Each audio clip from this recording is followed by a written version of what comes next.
सकता है तुम्हें कोई 2 लबाड़े मार दे, हाँ भाई चल, तो तुम कहोगे यार ब्रह्मचर्य पालन कर रहा हूँ फिर भी पिट गया, कोई दिक्कत नहीं।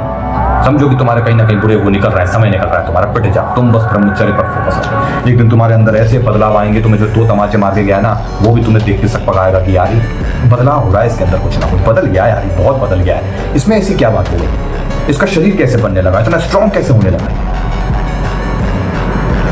बात समझ रहे हो? सकता है वो शायद आपकी तारीफ ना करे, वो आपसे और दुश्मनी निकाले, लेकिन आप फिर तैयार रखें। फंसा देता है बिना मतलब फंसाए, कोई भय नहीं, वो भय दे रहा है, कोई शोक का कारण नहीं, वो शोक दे रहा है, चिंता दे रहा है।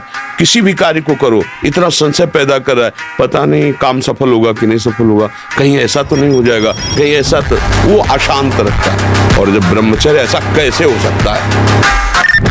बल है ना, अध्यात्म बल, शारीरिक बल की बात नहीं कहते, ऐसा कैसे हो सकता है? यदि एक बार ऐसा हुआ तो 1000 बार मैं प्रयास करूंगा और इस पर विजय। वो मतलब जिद्दी स्वभाव, एक निष्ठा उसी से आती है, उसी से।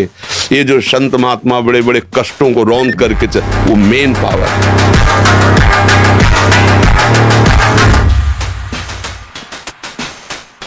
ब्रह्मचर्य अर्थात वीर्य धारण करना महान उत्कृष्ट तप है, भगवत प्रसन्नता का प्रधान हेतु है। इससे बढ़कर कोई तपश्चर्या तीनों लोकों में प्रसिद्ध नहीं है। जो ऊर्ध्वरेत्वा अखंड ब्रह्मचारी है वो पुरुष नहीं, वो साक्षात भगवत स्वरूप महादेव है।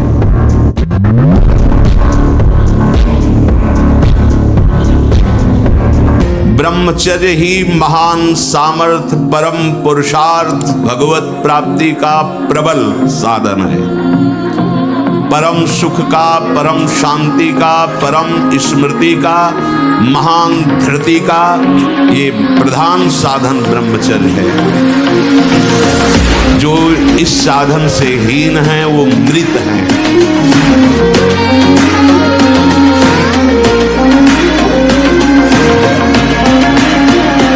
आपको ऐसा कोई दृश्य नहीं देखना जिससे आपके अंदर कामोत्तेजना जागृत, इसका प्रभाव पड़ता है। अभी आप कोई ऐसी बात करुणा की सुने तो आपको रोना आ जाएगा। आप कोई ऐसा दृश्य देखें तो आपका हृदय पिघल जाएगा। आप वाणी से कोई ऐसी करुणा की बात कर आपको रोना आ जाएगा। अर्थात आपके देखने, सुनने और बोलने का प्रभाव हृदय पर पड़ता है।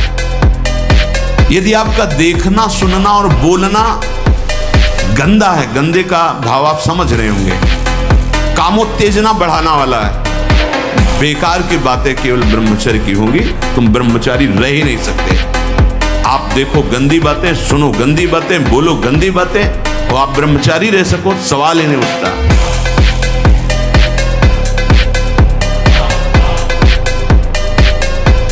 जिसको ब्रह्मचर्य धारण करना है, ध्यान देकर सुनिए। सबसे पहला कार्य उसकी दिनचर्या में, चाहे बच्चा हो, चाहे जवान हो, या जो कोई भी हो, सूर्य उदय के पहले रात्रि के चौथे प्रहर में ही जाग जाना चाहिए।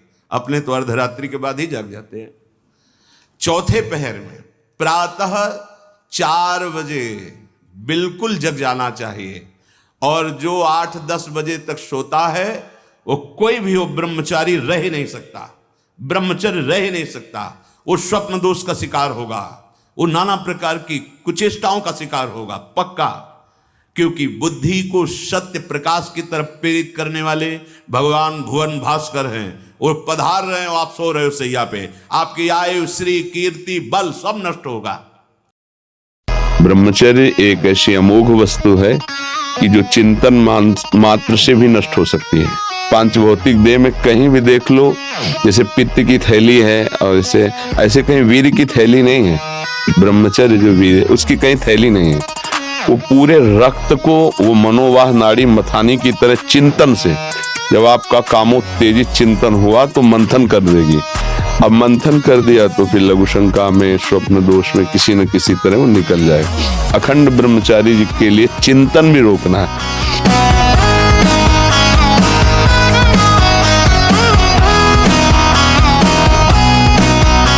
अभी आप समझ नहीं रहे इसलिए आपको बुरा लग सकता है कि हमारे पहनावे पे बोल रहे हैं, हमारे ऐसे नहीं, आप अच्छे से अच्छे कीमती वस्त्र पहनिए, पर उसकी सादगी होनी चाहिए।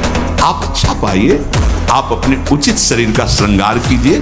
सुंदर मनुष्य शरीर मिला है। देखो, जो पशु श्रृंगार करने योग्य नहीं वो तुमसे भी सुंदर होते हैं। कैसी रंग बिरंगी है उनके सब बाल, और देखो सब एकदम सुंदर भगवान रचा, उन्होंने रचना की है। तो आपके तो हाथ हैं, आप अपना, पर उतना जिससे आपका हृदय मलिन होकर वासनाओं के प्रवाह में न बह जाए, या हमारे को देखकर किसी के हृदय में ऐसा गंदा भाव ना आ जाए।